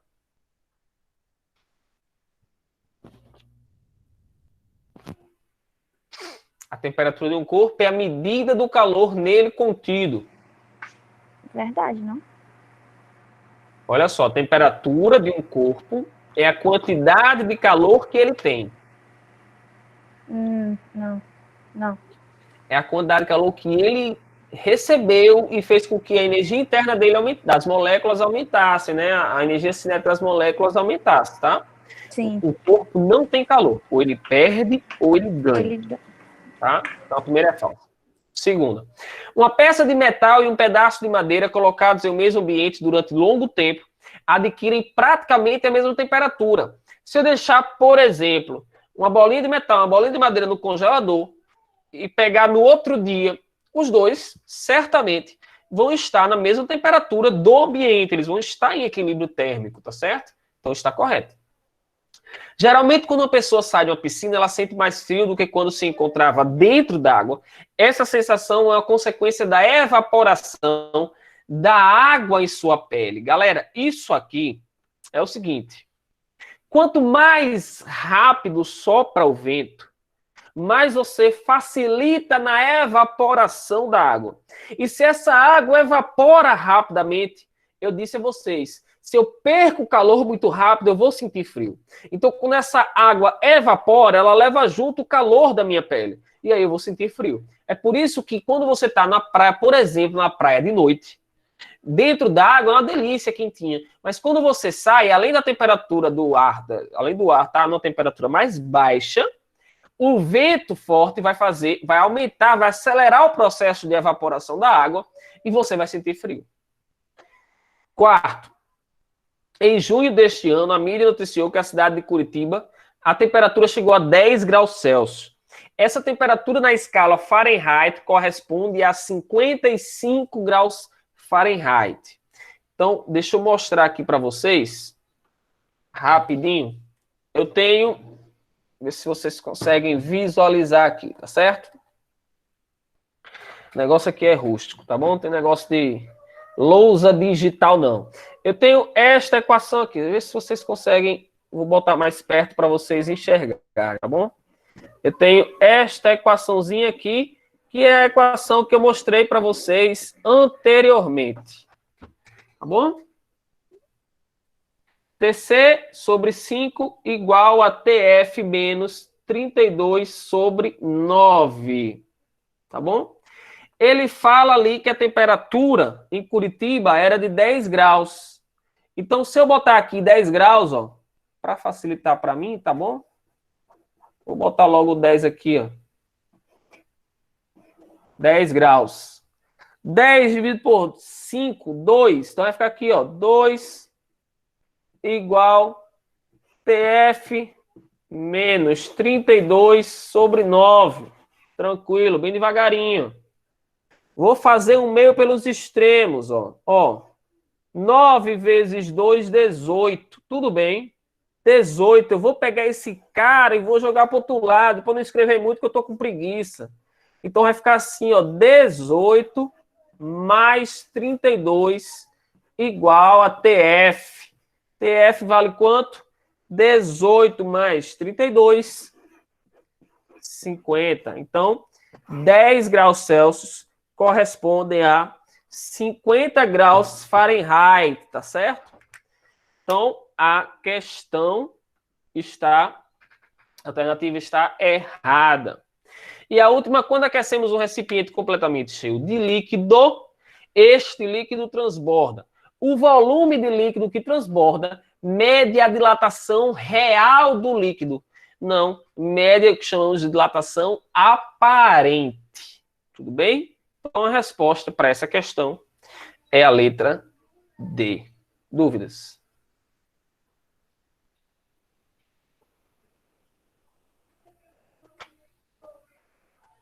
Tudo certo, Pedro? Zero de dúvida, Natália? Zero dúvidas. Ficou claro? Deu para acompanhar a conta, né? Tranquilo, tá? Fiz a continha só para provar aquilo dali, tá bom? Bem, eu acredito que vai ficar... Deixa eu só ver aqui o que é que mais a gente tem para a gente ver quanto dá para a gente trabalhar ainda, tá? Não ficar muito cansativo para vocês. Deixa eu botar aqui a questão 8. As variações de volume de certa quantidade de água e do volume interno de um recipiente em função da temperatura foram medidas separadamente e estão representadas no gráfico abaixo. Está o gráfico? Está aqui. Mostro já de novo, tá certo? Isso, pela linha contínua, água, e pela linha tracejada, recipiente. Estudantes, analisando os dados representados no gráfico e supondo que a água seja colocada dentro do recipiente, fizeram as seguintes previsões. Olha só. Acompanhe esse gráfico aqui, galera. Eu tenho volume em função da temperatura da água, linha contínua, recipiente tracejada. Professor, por que tem água e recipiente? Meu filho, você não consegue aquecer água senão dentro de um recipiente. Então, aqueci os dois de 0 até 10 graus Celsius. Presta atenção.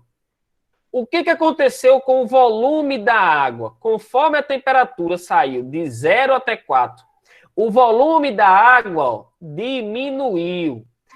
De 4 para 10, o volume aumentou. Então, o volume diminuiu até 4, aumentou de 4 para 10. Tudo bem?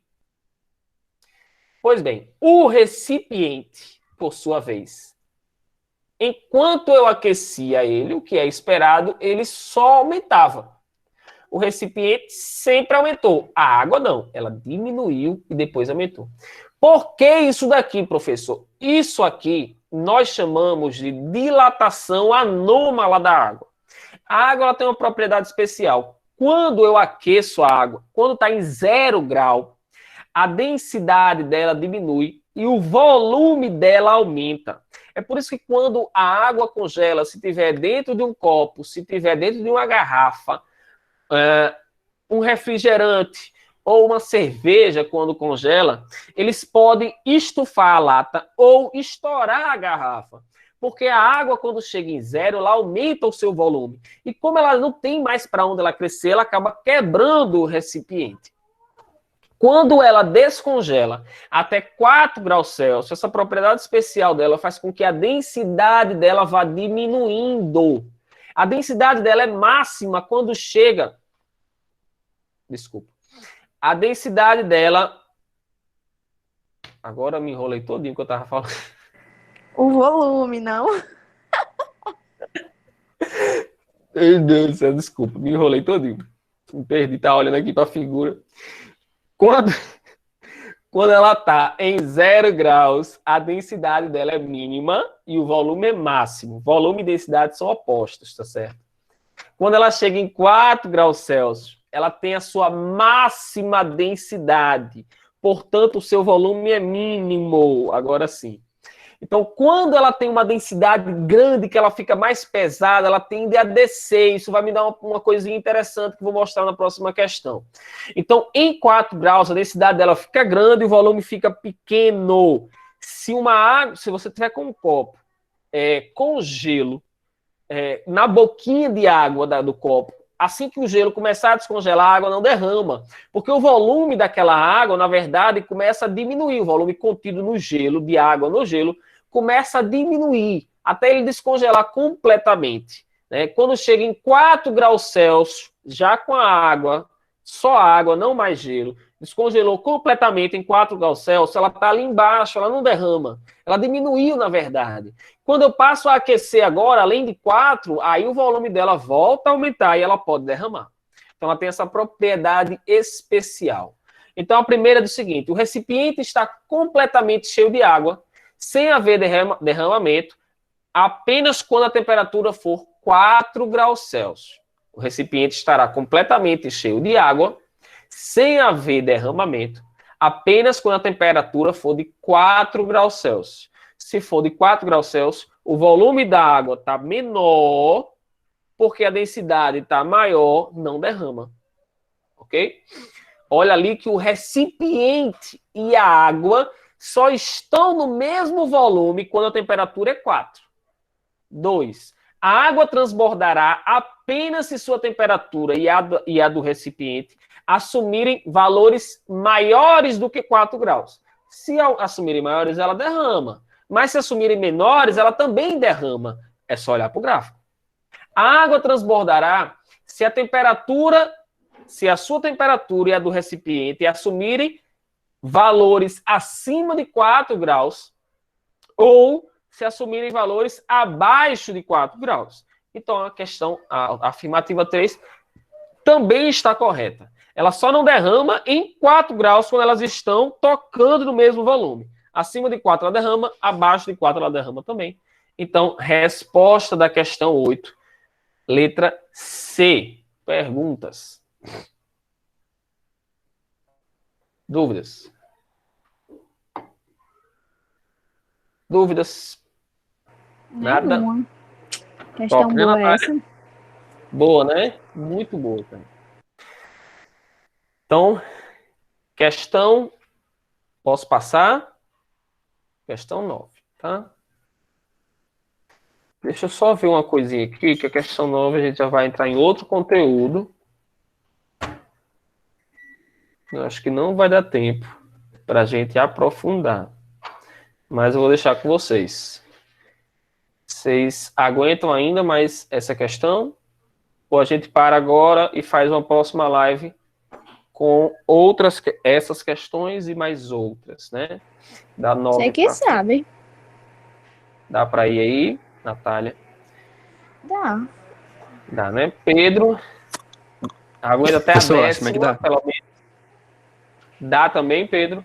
Sim. Dá, né? As meninas aí. As meninas estão com vergonha. É Débora e Joyce, né? Tem vergonha não, viu? Aqui não tem besteira não. Então, eu vou fazer essas duas questões para a gente fechar as 10, tá certo? Pelo menos as 10. Então, a figura mostra os gráficos de temperatura em função do tempo de aquecimento de dois experimentos separados, de dois sólidos A e B de massas iguais, que se liquefazem durante o processo, ou seja, estão em estado sólido e vão passar para o estado líquido. A taxa com que o calor é transferido no aquecimento é constante e igual nos dois casos, ou seja, eu tenho a mesma boca de fogão, por exemplo, fornecendo calor para esses dois materiais aí. São materiais diferentes, tá? Se TA e TB forem as temperaturas de fusão e LA e LB os calores latentes de fusão de A e de B, respectivamente, então, primeiro, o que é temperatura de fusão é a temperatura em que o sólido vai passar para o estado líquido. E o que é calor latente de fusão? Aí eu vou explicar para vocês, tá? Eu achei que tinha colocado aqui. Tá aqui. Bem, então, aqui a gente entra na parte de calorimetria. E aí nós vamos, inicialmente, falar do que é calor sensível. Então, o calor, que é uma forma de energia em trânsito de um corpo para o outro, pode receber o nome de calor sensível quando ele é utilizado para variar a temperatura de um corpo. Então, se eu aquecer o corpo e esse corpo variou a sua temperatura, esse calor recebe o nome de calor sensível. Tudo bem? Professor, mas não é só isso não que acontece? Não. Eu posso aquecer um corpo e esse corpo mudar de estado físico, como na questão. O gelo aquecido, o gelo em estado sólido, a água em estado sólido, vai virar água em estado líquido. Então, ele mudou o estado físico. Se ele mudou o estado físico, esse calor fornecido nesse período é chamado de calor latente. O calor para aquecer, variar a temperatura, é calor sensível. O calor usado para mudar o estado físico é chamado de calor latente. Ok? Então, aqui eu tenho uma água aquecendo. O calor utilizado para essa água elevar a sua temperatura até o ponto de ebulição, chama de calor sensível. Quando ela começa a ferver a 100 graus Celsius, ela só vai ferver, ela não vai passar a 120 nessa panela, porque todo o calor fornecido a partir daquele momento vai ser utilizado como calor latente, para mudar o estado físico.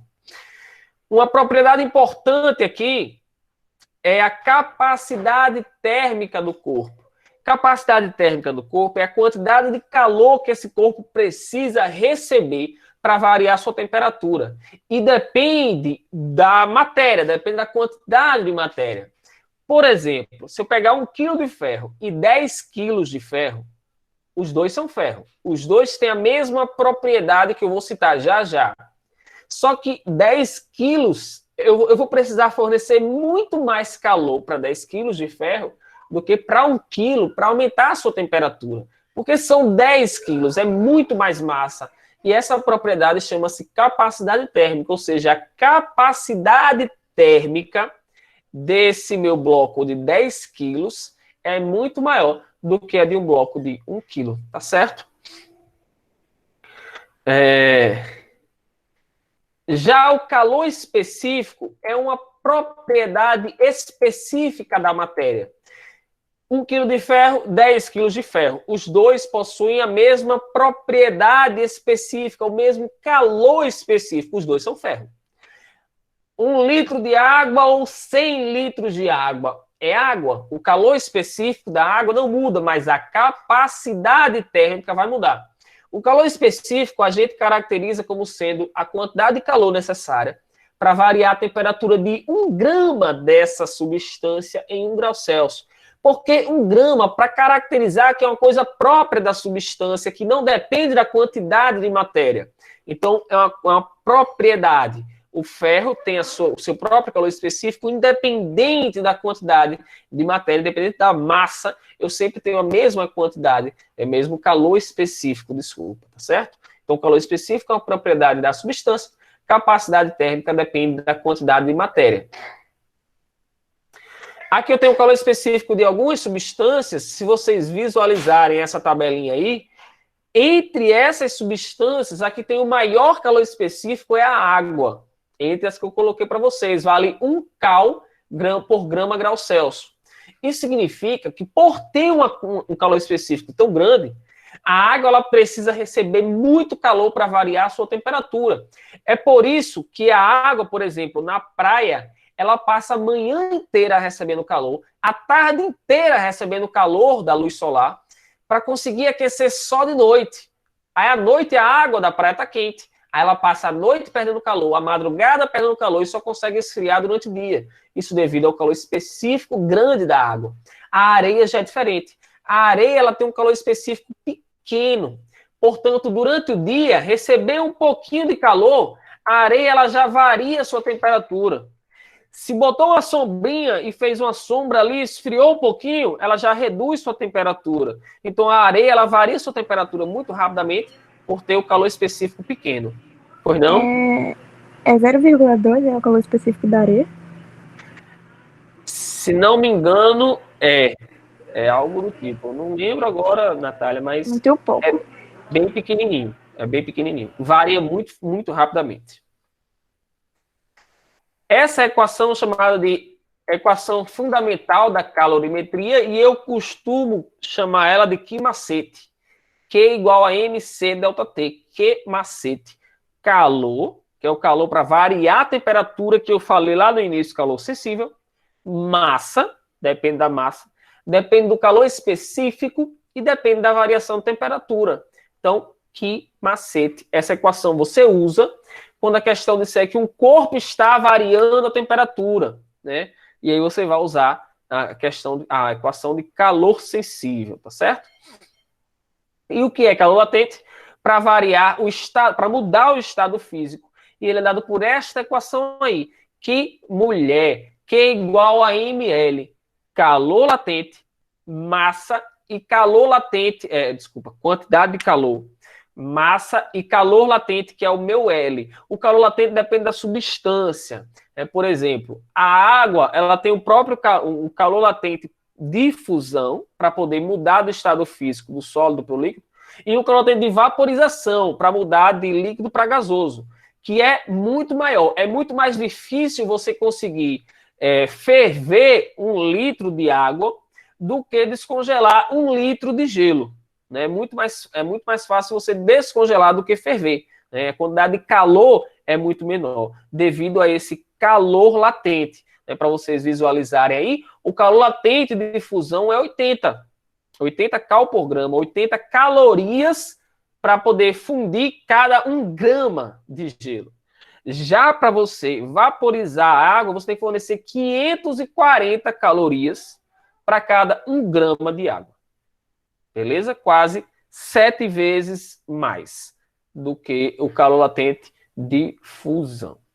Se for positivo, significa que ele está recebendo calor. Se for negativo, significa que ele está perdendo calor. Então, no deserto, eu tenho o contrário da praia. No deserto, só tem areia. Então, recebe calor o dia inteiro. A temperatura se eleva demais o dia inteiro. Recebendo calor, calor, calor, a temperatura sobe, sobe, sobe, porque o calor específico é muito pequeno. Então, a temperatura vai altíssima, 50, não sei quantos graus Celsius. De noite, a temperatura cai drasticamente, porque só tem areia, a areia perde esse calor rapidamente, então a temperatura do ambiente despenca, como eu já havia dito lá no início da nossa aula. Isso devido ao calor específico da areia, Natália, que você tinha dito, ó, exatamente 0,2. Bem, caso vocês precisem fazer uma questão onde vai haver uma troca de calor, que eu não vou fazer aqui, porque não vai ficar muito pesado a nossa aula, vocês vão considerar o seguinte: em uma situação ideal, e eu digo que esses objetos estão dentro de um calorímetro, que é, por exemplo, um isopor de bebida, né? Se fosse perfeitamente isolado, que não permite que o ambiente roube calor. Todo o calor que esse cara perde, esse cara ganha. Ou o contrário, não tem perda de calor para o ambiente. É um sistema perfeitamente isolado, onde a troca de calor vai ser totalmente aqui dentro. Então, o calor que esse cara perde, esse cara ganha. Que macete desse cara é igual a que macete desse outro cara. MCzinho delta T igual a MCzinho delta T. E aí você faz a continha e acha a temperatura de equilíbrio do sistema. Essas questões são muito comuns de aparecerem no Enem. Esse gráfico aqui eu chamo de curva de aquecimento. O que ele está me dizendo? Ele está me dizendo o seguinte: aqui eu tenho temperatura em função da quantidade de calor. Quanto mais calor, eu só forneço calor, não estou tirando, só estou fornecendo. Quanto mais calor eu forneço, obviamente, mais a temperatura do sistema vai aumentar. Forneci calor, ele saiu da temperatura A até uma temperatura B. Só que se você prestar atenção aqui, ó, nessa segunda parte, ele deixou de subir a temperatura. Ele parou de subir a temperatura. Por que ele parou de subir a temperatura? Porque agora ele vai mudar de estado físico. Inicialmente eu tinha um calor sensível, agora ele parou de subir a temperatura e eu chamo esse calor de calor latente. O vermelho aí é o nosso calor latente. Então aqui eu tenho o estado sólido, aqueceu até uma temperatura B, mudou de estado, passou para qual estado? Líquido. Aqueceu, aumentou a temperatura até a temperatura D. Fez o que aqui, gato? Olha, mudou de estado, calor latente, virou gasoso, aumentou de novo a temperatura. Então, calor sensível, as barrinhas azuis, calor latente, as barrinhas vermelhas. Ok? O que eu acabei de dizer, sensível, latente, né?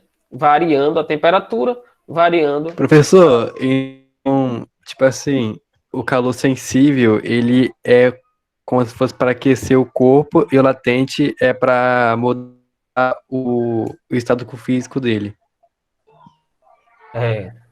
Exatamente. Sem variar a temperatura. Porque no calor, quando ele, por exemplo, quando a água chega em 100 graus, não adianta você ficar fornecendo mais calor com a chama grande da panela. Pode baixar a chama. Porque aquela chama alta só está desperdiçando gás. Todo o calor que você está fornecendo ali, naquele momento, só está sendo utilizado para quebrar as ligações químicas e fazer aquela água virar vapor, que não é o interesse, por exemplo, em um cozimento. Você não consegue mais aumentar a temperatura, você só vai quebrar as ligações para poder vaporizar aquela água.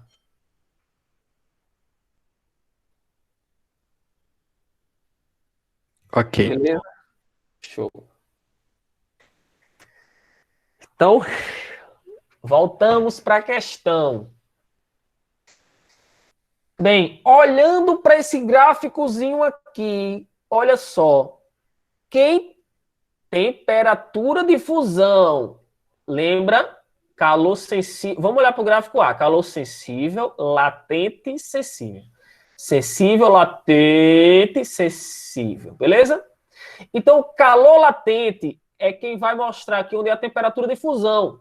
Portanto, a temperatura de fusão da substância A é aqui, ó. A temperatura de substância B é aqui, ó. Portanto, quem tem maior temperatura de fusão, A. A é maior do que B. E quem tem maior calor latente, ou seja, quem precisa receber mais calor para mudar o estado físico, é quem tem a maior barrinha. B precisa receber muito mais calor latente do que A. Então, a nossa resposta na questão 9 é letra C. Muito mais fácil, né, galera? Quando a gente entende. É uma questão massa essa daí. Muito massa. Mas quando se você não tiver esse conhecimento, ela vai no nível lá para cima. Posso passar?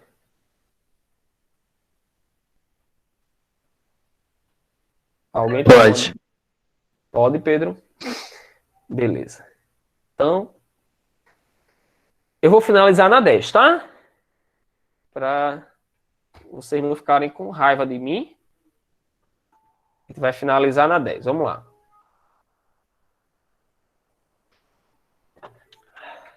Uma bolinha de aço. Pode falar. Não, era só pra dizer que eu me perdi na questão, porque a mãe chegou aqui falando. Aí você deve ter perguntado as coisas e eu não respondi. Tem nada não, Natália.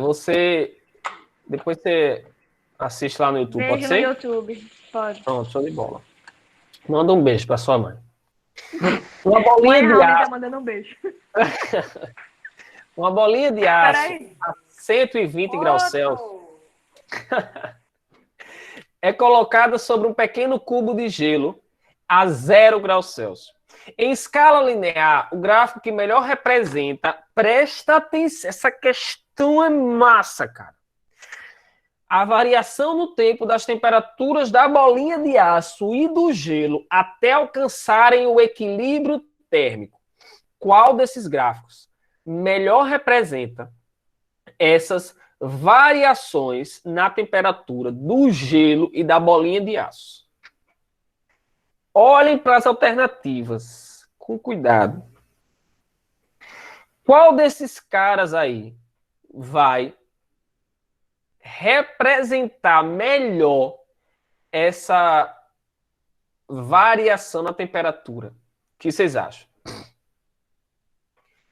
Lembrando, bolinha de aço 120, cubo de gelo, cubo de gelo a 0. De tudo que eu falei para vocês até agora, pode ser a letra A? Olhem, gatinhos. Eu tenho temperatura, presta atenção, temperatura em função do tempo. O tempo que ele está mostrando aí é o tempo que a substância está correndo. O tempo só vai para frente, né? O tempo só vai para frente. É o calor, ele recebendo calor e o tempo correndo para frente. Qual desses gráficos melhor representa o que acontece com o gelo e com a bolinha de aço? Pode ser a primeira. O que vocês acham? O que acontece se eu colocar uma bolinha de aço num bloco de gelo? O que acontece? O que acontece com a bolinha de aço? Vamos pensar. O que acontece com a bolinha de aço? A temperatura dela vai o quê? A temperatura da Vai bola de cair, gelo? ela esfria. Ótimo. Beleza. Isso, exatamente. Vai diminuir, vai esfriar. Perfeito. E o gelo? Ele vai ganhar calor, não? Vai ganhar o calor da bolinha. Certo. E o gelo vai ganhar calor da bolinha. E esquenta, aumenta a temperatura. Vai acabar derretendo. Vai derreter. Presta atenção, Pedro. Perfeito. Vai derreter, né? Mas o que foi que eu falei para vocês agora há pouco? Se ele vai derreter?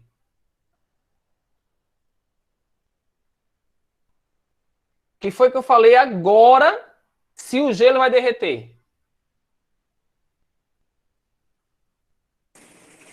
Eu acho que eu não escutei. Oi? Eu acho que eu não escutei. Vamos lá. Vocês disseram que a bolinha de aço vai esfriar e que o gelo vai receber o calor dela. Tá perfeito o que vocês falaram. Tá perfeito. Só que o gelo vai receber esse calor dela e vai fazer o que com esse calor? É o que eu quero saber. Ele vai receber esse calor e vai fazer o quê? Ele vai esquentar. Aí o Pedro disse, ele vai descongelar, vai derreter. E aí eu disse o quê? Que enquanto ele derrete, a temperatura o quê? Aumenta. Não varia, não varia. Não varia. Verdade, verdade. Enquanto ele derreter, a sua temperatura não varia. Ela só vai variar quando ele terminar de derreter. Então, se você olhar para cá, ó, pode ser o gráfico A. Não.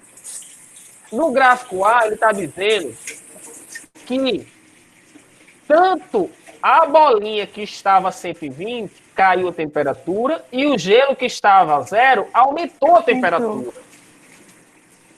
Ele vai aumentar, mas como gelo, não. Pode ser a letra B? Não pode. Olha que doido, velho. Essa letra B aqui não tem nada a ver. Tá entendendo? Essa letra B aqui é pro cara não marcar. Essa aqui Que arranjo é esse? não faz sentido nenhum. A letra... Olha... É que nem minha vida isso aí. Sim, Pedro, 2. A letra C está dizendo que a temperatura da bolinha de aço permaneceu constante e depois caiu. E isso de permanecer constante aqui mostra para gente, em uma curva de aquecimento, que ele estaria sofrendo fusão, mudando de estado físico. E não faz sentido. Né? Isso aqui não tem sentido nenhum. Tá? Essa aqui está errado. Não tem lógica. Ele não vai mudar de estado físico porque ele está perdendo calor. Ele está no estado sólido. Ele não vai virar, sei lá o quê. Não tem lógica isso aqui. Então, só sobra a letra D. Olha o que ele está dizendo. O gelo perdeu calor, virou água. Aqui, ó, estado físico, mudança, calor latente. Depois ele passou a aquecer até atingir o equilíbrio térmico e mesmo a temperatura. E o aço caiu até atingir o equilíbrio térmico. O que me deixou em dúvida foi essa questão dele ficar constante e subir. Foi o que me deixou ainda em dúvida. Mas eu entendi agora. Exatamente. É porque a parte constante, como ele está falando de calor, ali de temperatura, né, e recebendo calor, né, o corpo recebendo calor para variação de temperatura, se está constante a temperatura é porque ele está mudando obrigatoriamente. Ele continua recebendo calor, porque o tempo está passando. Então a temperatura está constante, mas ele continua recebendo calor. Isso significa que ele está mudando o estado físico da matéria. Beleza, galera? Então, na questão 10, letra C de coração. E vamos finalizar por aqui. Eu sei que hoje foi cansativo a aula, eu dei tipo um bimestre de aula. Mas foi muito bom. Quase 2 horas, né? E foi quase 2 horas de aula. Espero que vocês tenham gostado. Foi muita coisa, de verdade. Foi bem... Eu tô cansado.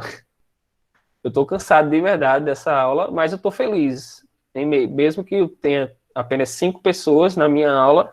Foi bom demais, professor. Tô feliz. Muito obrigado, Pedro. Muito obrigado. Saibam que esse período está sendo muito difícil para a gente. Eu vou dar uma aula agora de 7h20 para vocês. Desde as 6 eu já estou montado no computador, ajeitando os programas, porque eu não gravo direto pelo Meet, e testando o meu celular como câmera que eu uso, e montando o meu mini estúdio, porque eu tenho que estar num local melhorzinho na minha casa, e eu tenho que adaptar as minhas aulas para vocês, porque eu não posso dar a mesma aula que eu dou em sala de aula. Então, ontem eu já estava com todas as questões programadas, eu ainda fiquei quase 4 horas só organizando a ordem das questões e os slides. Então, esse período, para nós professores, está sendo muito cansativo. Além de eu tive que aprender tudo do zero, a como mexer nos programas, como gravar as minhas aulas. Mas eu estou feliz pelo resultado. E valorizem esses períodos com os professores, galera. Os professores que estão dando aula, assistam, velho. A galera que está se disponibilizando a dar aula para vocês de forma para ajudar, literalmente. Assistam. Façam essa forcinha porque está sendo muito trabalhoso. Eu também estou em um outro projeto, no IF Kang, e eu estou divulgando por lá e aqui com vocês no Milton Santos, tá certo? Então, muito obrigado por vocês terem ficado aqui. Fiquem com Deus. E até uma próxima aula. Eu vou dar uma continuidade na próxima aula. E aí a gente vê o resto de calorimetria, com questões, com continhas, e termodinâmica. Esse conteúdo de calorimetria, ele cai demais no Enem. Tá certo? Fiquem com Deus. Um beijão no coração. E até uma próxima. Tchau, tchau. Tchau, Natália. Muito obrigado, irmão, por ter vindo. Eu que agradeço. Joyce, muito obrigada. Eu, gente. Valeu, valeu, valeu. Valeu, Tchau, Débora. gente. Tchau, professor. Valeu, Pedro. Obrigado, viu, Pedro? Até mais.